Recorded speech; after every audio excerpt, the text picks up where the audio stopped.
नमस्कार साथियों, आप सभी का स्वागत है। तो साथियों, बंदे लोगों की डिमांड आ रही थी कि भैया सेकंड शिफ्ट का भी पेपर लाया जाए जो 5 तारीख 10 माह 2024 को हुआ इलेक्ट्रिशियन थ्योरी का। ठीक है। तो साथियों, ये मध्य प्रदेश टीओ का पेपर आईटीआई ट्रेनिंग ऑफिस है, जैसे कि आप सभी को पता है। ठीक है। तो देखिए भैया, इसको भी देखते क्या क्वेश्चन थे, कैसे आए थे। तो आपके लिए बहुत ही अच्छे यहाँ पे क्वेश्चन दिए हुए। ठीक है। जैसे कि देखिए, ये ग्रीन लाइन है, मतलब करेक्ट ऑप्शन जो भी बंदा जिसने सिलेक्ट किया है और करेक्ट किया है तो उसके लिए ग्रीन लाइन है। आप सभी को पता है, रॉन्ग किया तो ये व्हाइट ऐसा रहेगा और ये करेक्ट ऑप्शन येलो वाला रहेगा। ठीक है। तो साथियों, चलिए देखते हैं इस पेपर को। बहुत अच्छा पेपर है। देखिए यार, इलेक्ट्रिशियन थ्योरी है, आप सभी को पता है। इसके साथ साथ आपकी दूसरी भी तैयारी, जो भी एग्जाम है उसकी भी तैयारी हो जाएगी। ठीक है। तो देखिए साथियों, इसमें पहला क्वेश्चन दिया हुआ है, किस प्रकार के स्टार्टर होल्डिंग कॉइल के करंट को वांछित मान तक सीमित करता है। ठीक है। Which type of the starter limit the current in the holding coil to the desire value. ठीक है। तो इसको बोलते हैं साथियों 4 पॉइंट स्टार्टर। जैसे कि आप सबने देखा होगा, डीसी मशीन में, मतलब डीसी मोटर में साथियों, करंट को मतलब कि कम करने के लिए साथियों स्टार्टर का प्रयोग होता है। 2 point starter, 3 point starter, 4 point. तो 2 पॉइंट साथियों सीरीज मोटर में लगता है, शंट मोटर में 3 पॉइंट, और 4 पॉइंट का में लगता है कंपाउंड में लगता है। ठीक है। तो देखिए इसका आंसर क्या रहा है, 4 पॉइंट स्टार्टर। ठीक है। क्या सेकंड क्वेश्चन देखिए, क्या फ्रिज हीट पंप हो सकता है। तो हाँ, हो सकता है। ठीक है। इन्होंने लगाया था आंशिक रूप से, ये इसका गलत आंसर है। इसका आंसर इन्होंने दिया हाँ। ठीक है। तो इसमें हाँ कर सकते हैं। ठीक, आगे देखिएगा, संतृप्ति के बाद डीसी शंट जनरेटर में फील्ड करंट में कोई भी वृद्धि फील्ड वोल्टेज हो गई होती है। तो देखिए साथियों, इंग्लिश में पढ़िएगा इसको, फिर आपको ये समझ में आएगा। In the DC shunt generator after saturation in increase in the field current the field voltage तो विल नॉट इंक्रीज। क्योंकि साथियों सैचुरेट पॉइंट तक ऑलरेडी पहुंच चुका है, तो वो सैचुरेट हो चुका है। तो उसके बाद अगर आप उसको बढ़ाएंगे तो आपका वोल्टेज नहीं बढ़ेगा, क्योंकि एक सीमित सीमा तक ही बढ़ पाता है। क्योंकि अब वो बोल रहा है ऑलरेडी कि सैचुरेट हो चुका है, तो क्या होगा, नहीं बढ़ेगा। ठीक, आगे देखिएगा, डीसी मशीन की दक्षता किसके रूप में दी जाती है। आउटपुट बटे के इनपुट बटे इंटू के 100। ये सभी को पता है साथियों। ठीक है। आउटपुट बटे इनपुट इंटू के 100, सिंपल सा क्वेश्चन है, बच्चों वाला क्वेश्चन। आगे देखिएगा, इलेक्ट्रिक वाहन कैसे काम करते हैं। तो साथियों, आप सबको पता होना चाहिए, एक चार्ज पॉइंट में प्लग करके और ग्रिड से बिजली लेकर, इसका यह आंसर। जैसे कि साथियों जो येलो वाला, ये कैसे करेक्ट आंसर है। ठीक है। आगे देखिएगा, निम्नलिखित में से कौन एक रेशियोमीटर प्रकार आवृत्ति मीटर के निर्माण को प्रदर्शित करता है। तो कौन करता साथियों, इसका आंसर देखिएगा, दो गतिमान कुंडलियां एक दूसरे के समकोण पर स्थिर है। ठीक, आगे देखिएगा, सिरेमिक, पोर्सलिन आदि जैसे इंसुलेटिंग कोर के चारों ओर लिपटे प्रतिरोध तार का प्रयोग करके किसका निर्माण किया जाता है। तो साथियों उसको बोलते हैं वायर वाउंड रजिस्टर्स बोला जाता है। ठीक है, इन्होंने यहाँ पे बताया हुआ है। ठीक है। देखिए इसका इंग्लिश में भी पढ़िए आप। Which are the manufacture by the using resistance wire वेपर around is insulating core like ceramic porcelain etc. ठीक है। आगे देखिएगा, नेक्स्ट इसका हमने, यूपीएस कितने प्रकार के पाए जाते हैं। तो साथियों कितने प्रकार के पाए जाते हैं, 3 प्रकार के पाए जाते हैं। इसका राइट आंसर आना चाहिए।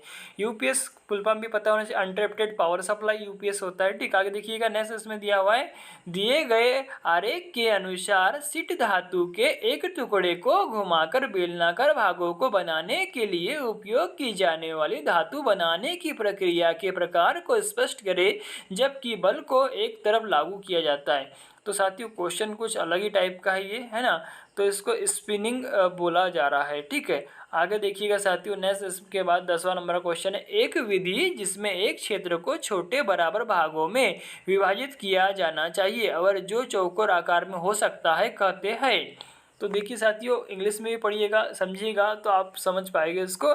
तो रोशनी मापने की विधि, एक विधि जिसमें एक क्षेत्र के छोटे बराबर भागों में विभाजित किया जाना चाहिए और जो चौकोर आकार में हो सकता है, उसे रोशनी मापने की विधि कहा जाता है। ठीक, आगे देखिएगा, डीसी मशीन का फुल फॉर्म क्या होता है। अब डीसी, देखिए मशीन बोला जाती है, डीसी का फुल फॉर्म पूछ रहा है एक्चुअली में वो। डीसी मतलब होता है डायरेक्ट करंट, एक दिशा धारा, है ना।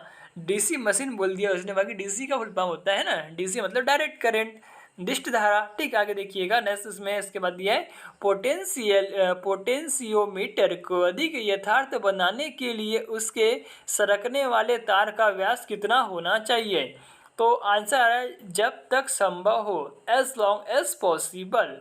पोटेंशियोमीटर को अधिक यथार्थ बनाने के लिए तो देखिए साथियों, पोटेंशियोमीटर को अधिक यथार्थ बनाने के लिए उसके सरकने वाले तार का व्यास कितना होना चाहिए जब तक संभव हो। ठीक है, आगे देखिए नेक्स्ट क्वेश्चन। एक धातु की प्लेट, पाइप या अन्य कंडक्टर जो विद्युत रूप से पृथ्वी के सामान्य द्रव्यमान से जुड़े होते हैं, तो सभी को पता है साथियों, बच्चों वाला क्वेश्चन है, अर्थिंग इलेक्ट्रोड बोलेंगे। ठीक है, अर्थिंग रॉड जो होती है। ठीक है, आगे देखिएगा साथियों नेक्स्ट, इसके बाद में निम्नलिखित में से कौन सा थर्मो इलेक्ट्रिक सौर ऊर्जा प्रणाली के लिए सबसे अच्छा नहीं है। देखिए साथियों, नहीं है बोल रहा है। ठीक है, तो उसमें आएगा फोटोवोल्टाइक सौर संयंत्र। विच of the following is not best for the thermo electric solar power plant. अब ये थर्मो बोला है साथियों, इसीलिए फोटोवोल्टाइक सोलर सेल नहीं आएगा। ये काय में आता है, सोलर इसमें आता है। फोटोवोल्टाइक का क्या होता है साथियों, जो सौर ऊर्जा को विद्युत ऊर्जा में परिवर्तित करता है, लेकिन यहाँ पे थर्मो बोला है, इसीलिए फोटोवोल्टाइक सेल आ जाएगा। आगे फोटोवोल्टाइक सौर संयंत्र। ठीक है, आगे देखिए, सामान्यतः स्मार्ट मीटर कितने प्रकार के पाए जाते हैं। तो सामान्यतः स्मार्ट मीटर 2 प्रकार के पाए जाते हैं। आगे देखिएगा साथियों, इंसुलेशन प्रतिरोध परीक्षण का उपयोग अक्सर किसकी स्थिति के माप के रूप में किया जाता है। तो साथियों, किसकी स्थिति के माप में किया जाता है, क्वेश्चन देखिए इंग्लिश में पढ़ेंगे। The insulation resistance test is often use as a measure of the condition of the winding. तो इसका क्या आ जाएगा साथियों, वाइंडिंग को मेजर करने के लिए रेजिस्टेंस यहाँ बताया गया। ठीक है, इंसुलेशन रेजिस्टेंस, तो इंसुलेशन प्रतिरोध परीक्षण का उपयोग अक्सर मतलब किस लिए किया जाता है, वाइंडिंग का प्रतिरोध को मापने के लिए करते हैं, वाइंडिंग की स्थिति के माप के रूप में किया जाता है। ठीक है, आगे देखिएगा साथियों, इसके बाद में क्या आ रहा है, दिए गए कथन पर विचार करें और उत्तर दे। तो चलिए देते हैं इसका उत्तर, सौर कोशिकाएं। अब सोलर सेल होते हैं, जो सौर कोशिकाएं बोल रहे हैं, मतलब कि सोलर सेल बिजली का उत्पादन करने के लिए सूर्य के प्रकाश का उपयोग करती है। सही बात है, डेफिनेटली करेक्ट है। यह बिजली उत्पन्न करने का एक अधिक कुशल तरीका है, क्योंकि बिजली पैदा करने के लिए सूर्य की गर्मी का उपयोग नहीं किया जाता। बट साथियों, इन्होंने यहाँ पे गलत कर दिया लास्ट में आके। ठीक है, भारत में एक विशाल और कुकर कार्यक्रम है जो खाना पकाने को आसान और अधिक कुशल बनाता है। तो ये सत्य है, मतलब कथन एक असत्य है लेकिन कथन 2 सत्य है। देखिए सिंपल सा क्वेश्चन था, बहुत अच्छा क्वेश्चन था, जो समझ गया वो सही लगाएगा। ठीक है, आगे देखिएगा, किस प्रकार की बिजली नहीं चलती है। तो भैया स्टैटिक इलेक्ट्रिसिटी नहीं चलती, आप सबको पता है। करंट फ्लो, मतलब इलेक्ट्रिसिटी का डेफिनेशन क्या होता है, फ्लो ऑफ इलेक्ट्रॉन। तो करंट इलेक्ट्रिसिटी, वोल्टेज इलेक्ट्रिसिटी और स्टैंडर्ड इलेक्ट्रिसिटी। लेकिन स्टैटिक इलेक्ट्रिसिटी क्या होगा, विच type of electricity does not move. तो स्टैटिक इलेक्ट्रिसिटी। आगे देखिएगा, इलेक्ट्रिक वाहन में सबसे आम समस्या क्या है। तो चार्जिंग स्पीड। तो साथियों, ये जो क्वेश्चन है रिपीट हुआ, ये पिछले साल मतलब 2022 में एग्जाम हुई थी साथियों, उसमें भी ये क्वेश्चन आया हुआ क्वेश्चन। ठीक है, मैंने इसमें चारों शिफ्ट के वाले भी पेपर डाल के रखा हो जो 2022 में हुए थे साथियों, तो उनको भी देखिएगा, आपका नॉलेज बढ़ेगा उससे। और साथियों, आगामी कोई भी एग्जाम आती है तो उसमें आपको क्वेश्चन देखने को मिलेंगे। ठीक है, आगे देखिएगा नेक्स्ट क्वेश्चन, आधे चक्र के प्रभावी मूल्य और औसत मूल्य के अनुपात को क्या बोलते हैं भैया, फॉर्म फैक्टर बोलते हैं। आप सभी को पता होगा, आधे चक्र के प्रभावी मान मतलब होता है आरएमएस मान अपॉन के औसत मान। आरएमएस मान कितना होता है साथियों, 0.707 और औसत मान 0.637। तो इनका फॉर्म फैक्टर का मान कितना होता है साथियों, 1.11 होता है। याद रखिएगा, एग्जाम दृष्टि इंपॉर्टेंट है। आगे देखिएगा, ड्राइंग प्रक्रिया में धातु का प्रवाह किसके कारण होता है। तो भैया किसके कारण होता है, प्लास्टिसिटी के कारण होता है। आगे देखिएगा, मीटर की रेंज बढ़ाने के लिए निम्नलिखित में से किस टूल का उपयोग किया जा सकता है। Which of the following tool can be use the increase the range of the meter. से उसको लिए क्या करेंगे भैया, हम करंट ट्रांसफार्मर का यूज करेंगे। आगे देखिएगा, नेक्स्ट क्वेश्चन आ रहा है, विद्युत परिपथ में वोल्टेज, करंट और प्रतिरोध के बीच संबंध की गणना करने के लिए किस सूत्र का उपयोग किया जाता है। देखिए साथियों, विद्युत परिपथ में वोल्टेज भी है, वी, आई एंड आर। आप सभी को पता है, जॉर्ज साइमन वैज्ञानिक जॉर्ज साइमन ओम नाम के एक वैज्ञानिक थे जिन्होंने इन तीनों के बीच संबंध को प्रतिपादित किया हुआ था, जॉर्ज साइमन ओम। ठीक है, तो ओम का नियम आ जाएगा। आगे देखिएगा, एक केबल का कुल रोधन प्रतिरोध किसके द्वारा प्राप्त किया जा सकता है। तो माय डियर फ्रेंड, इंग्लिश में पढ़ेंगे, the total insulation resistance of a cable can be obtain by. तो प्रतिरोध को एकीकृत करना, इंटीग्रेटिंग द रेजिस्टेंस, इसका मतलब कि सही आंसर इन्होंने बताया यहाँ पे। ठीक है, ठीक, आगे देखिएगा, प्रतिरोध के लिए SI इकाई आमतौर पर किसके रूप में दी जाती है? तो साथियों बच्चों वाला छोटा सा क्वेश्चन है। जब आप पहली मतलब अपना जो पहला इसका स्टैंडर्ड पहला सेमेस्टर है उसमें ही आपको पता हो जाता है प्रतिरोध, ओम, करंट, इन सब की इकाई डेफिनेशन। तो प्रतिरोध की इकाई ओम होती है, जैसे कि सिंबल यहाँ पे दर्शाया गया है।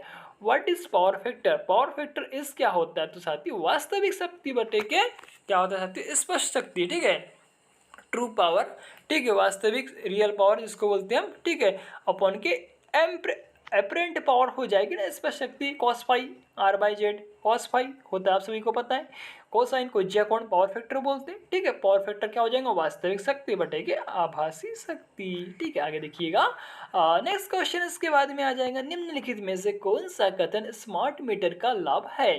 तो मैनुअल रीडिंग लेने की जरूरत नहीं होती, तभी इसलिए तो हम स्मार्ट वर्क कर रहे हैं ताकि हमको मैनुअल रीडिंग ना लेना पड़े। आगे देखिएगा, एसी सर्किट में 3 प्रकार की शक्ति का नाम बताइए। Active, reactive, apparent power. देखिए साथियों इसको याद रखने का, KVAR, KVA और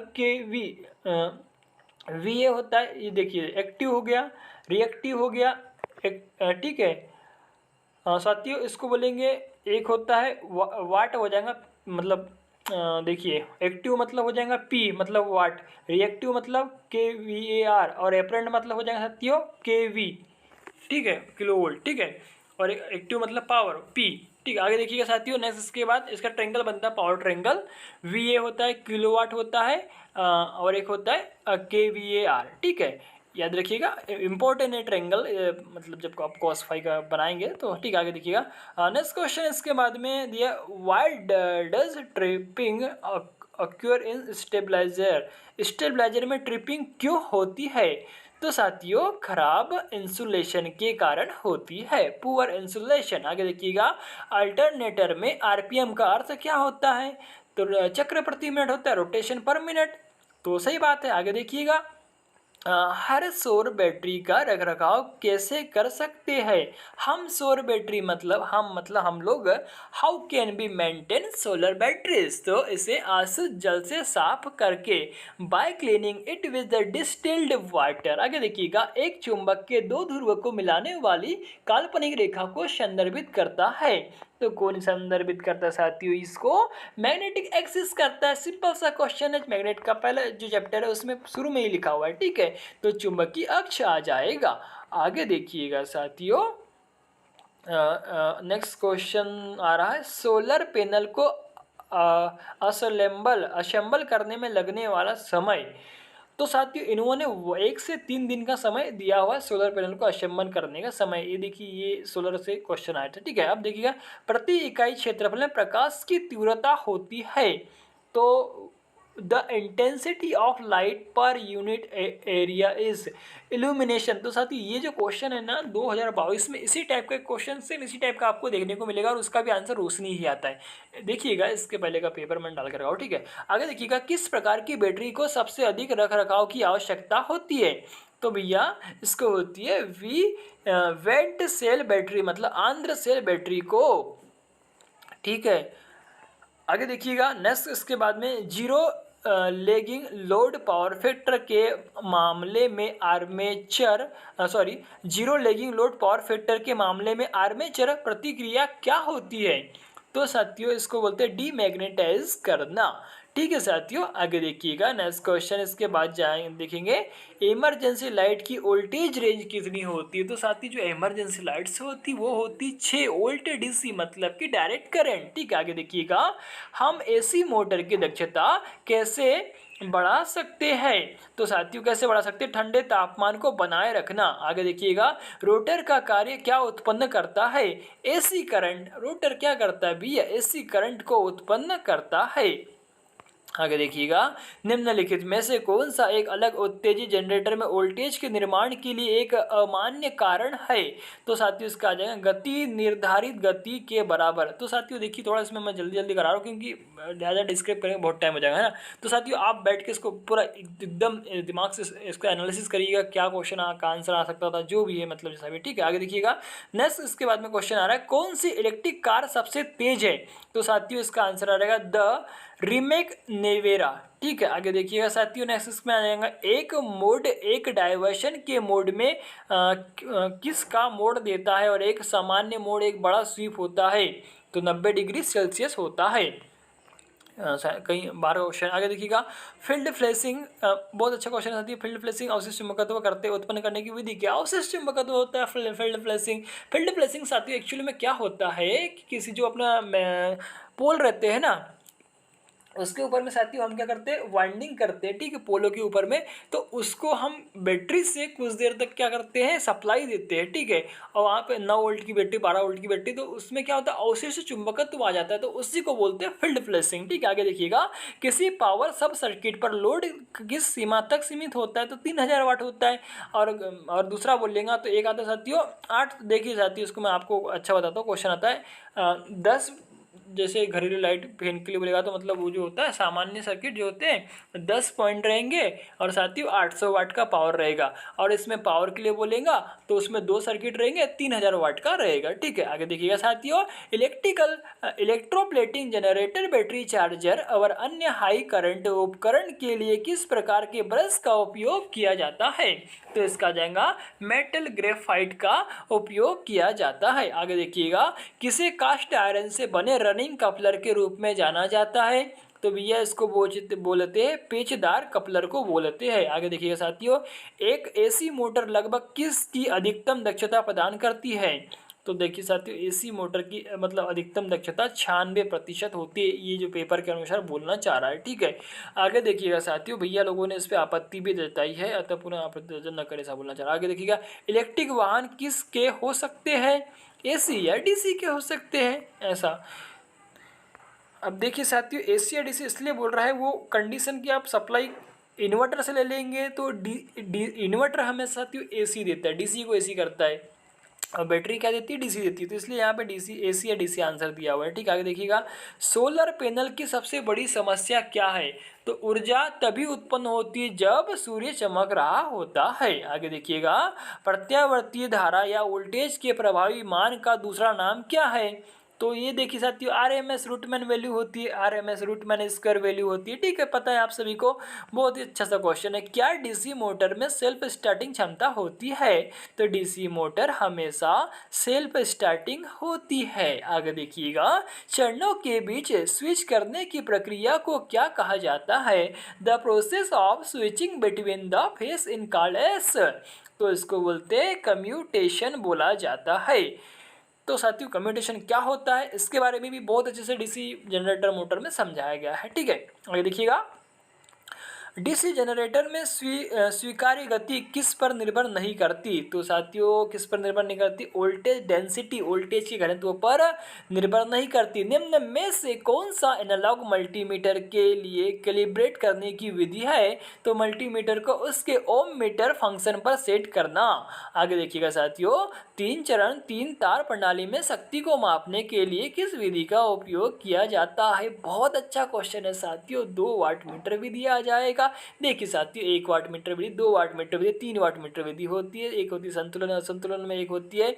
देखिए चलिए अभी हम करेंगे इसको बाद में कभी, तो 3 चरण वाला था 2 वाट मीटर विधि, इसका आंसर इन्होंने लगाया सही है। ठीक है, आगे देखिए। कमजोर चुंबकीय क्षेत्र वाले उपकरणों के लिए आमतौर पर किस प्रकार का अवमंदन पसंद किया जाता है, तो एयर फ्रिक्शन डैम्पिंग वायु घर्षण अवमंदन को पसंद किया जाता है। एक उपकरण जो विद्युत शक्ति प्रणाली में खराबी का दृश्य या दूरस्थ संकेत प्रदान करता है, क्या होगा साथियों, 2 सूचक फॉल्ट इंडिकेटर आ जाएगा। ठीक है, आगे देखिएगा। नेक्स्ट इसमें दिया हुआ है 2 या 2 से अधिक तारों को एक साथ जोड़ने के लिए प्रयोग की जाने वाली विधियों को क्या कहा जाता है, वायर जॉइंट बोलते हैं। सिंपल सा क्वेश्चन है, थोड़ा सा बच्चों वाला क्वेश्चन। आगे देखिएगा। बल का माप जिसके कारण कोई वस्तु किसी अक्ष के चारों ओर घूम सकती है उसको क्या बोलते हैं, भैया टार्क बोलते हैं यार, सॉफ्ट टार्क बोलते हैं, जो टार्क होता है ना मोटर में देखा होगा। ठीक है, आगे देखिएगा। नेक्स्ट क्वेश्चन इसके अंदर, प्रत्यावर्तक को चलाने वाले प्राइम मूवर से ड्राइंग पावर को खो जाती है, लेकिन प्रत्यावर्तक आपूर्ति नेटवर्क से जुड़ा रहता है, फील्ड सप्लाई भी चालू रहती है। प्रत्यावर्तक होगा तो कौन सा होगा माय डियर फ्रेंड, ये तुल्यकालिक मतलब होता है, सिंक्रोनस मोटर के रूप में व्यवहार करता है और उसी दिशा में घूमेगा। साथ ही क्वेश्चन को इंग्लिश में अच्छे से पढ़ना समझना, आपको समझ में आ जाएगा तो ठीक है, नहीं तो ठीक है यार, देखिएगा। ठीक है, बहुत अच्छा क्वेश्चन है, बहुत स्पेशल क्वेश्चन है, आप सबको पता होना चाहिए क्वेश्चन ये सिंक्रोनस मोटर से आया हुआ है। ठीक है, सिंक्रोनस मोटर, तुल्यकालिक मोटर जो होती है ना। आगे देखिएगा, माइक्रोमीटर के बाहर किसी मीट्रिक की सटीकता या अल्पतमांक है तो 0.01 mm होता है। व्हीटस्टोन ब्रिज का प्रयोग मध्यम प्रतिरोध का ओमिक मान, तो साथ ही ये निम्न से क्वेश्चन आया हुआ है यार, ये भी क्वेश्चन पढ़ा हुआ क्वेश्चन था और बहुत ही अच्छा क्वेश्चन है, ठीक है। व्हीटस्टोन ब्रिज का प्रयोग मध्यम प्रतिरोध का ओमिक मान को मेजर करने के लिए होता है। जब स्रोत और लोड के प्रेरकत्व क्रमशः छोटे और बड़े होते हैं तो एक वोल्टेज स्रोत इन्वर्टर होता है। तो इसको भी साथियों पढ़िएगा, समझिएगा। आगे देखिएगा, दो प्रत्यावर्तक को समांतर में जोड़ने के लिए प्रत्यावर्तक को सिंक्रोनाइज किया जाना चाहिए, जो यह सुनिश्चित करता है कि सर्किट ब्रेकर के 3 चरण में वोल्टेज बंद होने के समय शून्य के करीब होना चाहिए। इसे सुनिश्चित करने के लिए किसकी शर्त की आवश्यकता होती है?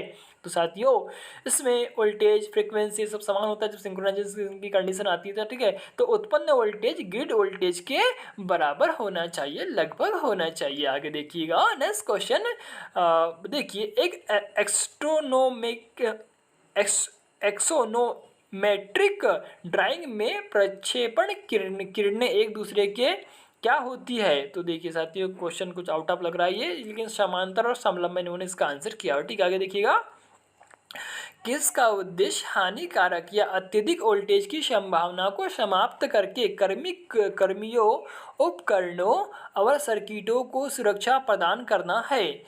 साथियों बच्चों वाला क्वेश्चन इंग्लिश में पढ़ेंगे, समझ में आ जाएगा आपको, बहुत अच्छा क्वेश्चन। जैसे प्रोटेक्ट मतलब पर्सन जो होता है, equipment and circuit in the, मतलब इनकी सबकी सेफ्टी के लिए क्या करते हैं हम लोग? अर्थिंग करते हैं, सीधी सी बात, ठीक है। क्वेश्चन पढ़िएगा, the purpose of the it is the protect personal, वो पर्सन आना चाहिए, equipment and circuit by the eliminating the possibility of the dangerous of the excessive voltage. Excessive voltage ऐसा क्यों हो रहा है? जब भी मतलब ग्राउंड होता है ना, तो जो भी वोल्टेज होता है ना, जीरो हो जाता है ग्राउंडिंग जब होती है, तो इसलिए इसका अर्थिंग है, और ग्राउंडिंग अर्थिंग के माध्यम से होगी, ठीक है।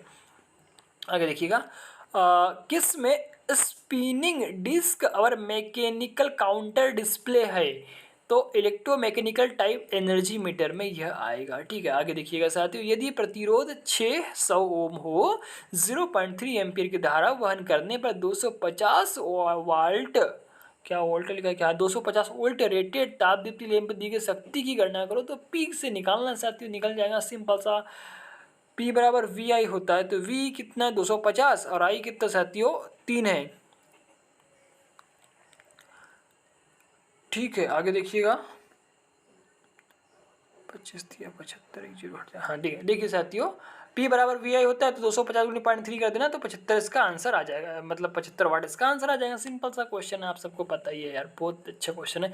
किसे तार मार्ग के नाम से भी जाना जाता है? तो चैनल वायरिंग को तार मार्ग के नाम से जाना जाता है। आगे देखिएगा, लंबे तार बनाने के लिए किस प्रक्रिया का उपयोग किया जाता है? तो इसको बोलते हैं ड्राइंग बोलते हैं, ठीक। आगे देखिएगा, इलेक्ट्रिक वाहन चार्जिंग स्टेशन के संबंध में ईवी का विस्तार करे। तो ईवी का विस्तार कैसे करें यार, बताइएगा। तो एनरॉल व्हीकल्स, क्योंकि साथ ही इन्होंने देखिए जब इनका सिलेबस देखा था मैंने, तो उसमें डाला भी था भैया इलेक्ट्रिक वाहन और अपना सोलर पैनल, इनसे भी क्वेश्चन, और एक कैलिब्रेशन से भी और ड्राइंग से भी, ईडीसी भी देने वाले थे, तो ये सब क्वेश्चन उन्होंने दिया हुआ, ठीक है। आगे देखिएगा, त्रिज्या आर और ऊंचाई एच वाले बेनल का आयतन किस द्वारा दिया जाता है? तो साथियों इसका आंसर V बराबर पाई आर स्क्वायर एच होता है, ठीक है। आगे देखिए, वोल्टेज और करंट के उत्पादन को किसके रूप में जाना जाता है? विद्युत ऊर्जा, विद्युत ऊर्जा, ठीक है। सही बात है, विद्युत ऊर्जा ही आएगा इसका। वोल्टेज और करंट P बराबर क्या हो जाएगा? VI हो जाएगा। आगे देखिएगा, वायु, कांच, रबर, प्लास्टिक, कागज, चीनी, मिट्टी के बर्तन, पीवीसी फाइबर किसके उदाहरण है? तो इंसुलेटर के उदाहरण है, ठीक है। कौन सी बड़ी बात है। एक उपकरण जो घर पर हीटिंग और कूलिंग दोनों कर सकता है, तो भैया क्या बोलेंगे उसको? तो हीट पंप बोलेंगे। देखिए इन्होंने घुमाया, एयर कंडीशनर नहीं करेगा, इसलिए इसका आंसर आएगा हीट पंप। एक उपकरण जो घर पर हीटिंग भी करेगा और कूलिंग दोनों कर सकता है, तो हीट पंप। तो माय डियर फ्रेंड, ये थे अपने 75 क्वेश्चन जो इलेक्ट्रिशियन थ्योरी के थे। आगे देखते 25 क्वेश्चन जो नॉन टेक के होते साथी, वो भी एक नज़र मार लेते किस टाइप के आते हैं, एक नॉलेज आपको मिल जाएगा, ठीक है। मध्य प्रदेश में इनमें से कितनी बार राष्ट्रपति शासन लग चुका है? भैया 3 बार लग चुका है। आगे देखिएगा, साथ ही मैं क्वेश्चन पढ़ूंगा नहीं, आपको दिखा देता हूँ, आप खुद पढ़ लेना और लगा लेना इनका क्या आंसर आएगा आपके हिसाब से, आप कितने बना पा रहे थे, ठीक है। ताकि आपको पता तो रहे कि भैया क्वेश्चन किस टाइप के आ रहा है, किसका लेवल क्या आ रहा था, है ना। तो ये क्वेश्चन है अपना 70 नंबर का। भारत की अरुणा राय को उनके क्षेत्र में उनके किस योगदान के लिए जाना जाता है? सूचना का अधिकार अधिनियम, ठीक है। आगे देखिएगा, ATS ये देखिएगा, पढ़ लीजिएगा आप पॉज करके, ठीक है। ये देखिए ठीक है, ये आ गया, ठीक है। निम्नलिखित में से कौन गैस में प्रेषित द्रव का उदाहरण नहीं है? धुआं, ठीक है। ये अपना GS के क्वेश्चन है ना, जनरल साइंस के।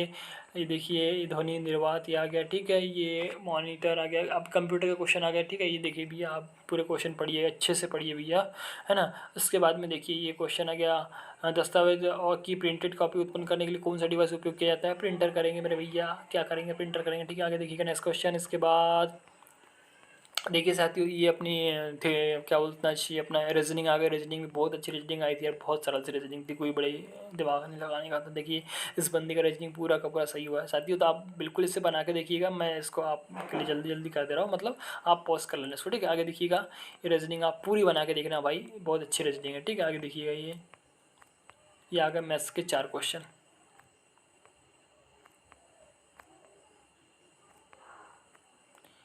तो साथियों कैसा लगा पेपर, कमेंट में जरूर बताइएगा। और साथियों कुछ क्वेरी रही और जो एक पेपर बचा है उसको भी मैं डाल दूंगा जल्दी, ठीक है। तो साथियों आई होप कि इस पेपर में आपको मज़ा आया होगा, ठीक है साथियों। आगे इसी टाइप की वीडियो देखना है तो चैनल को जरूर सब्सक्राइब करें। तो साथियों आप सबका प्यार में धन्यवाद, हमेशा हंसते रहे, मुस्कुराते रहे। तो साथियों जय हिंद।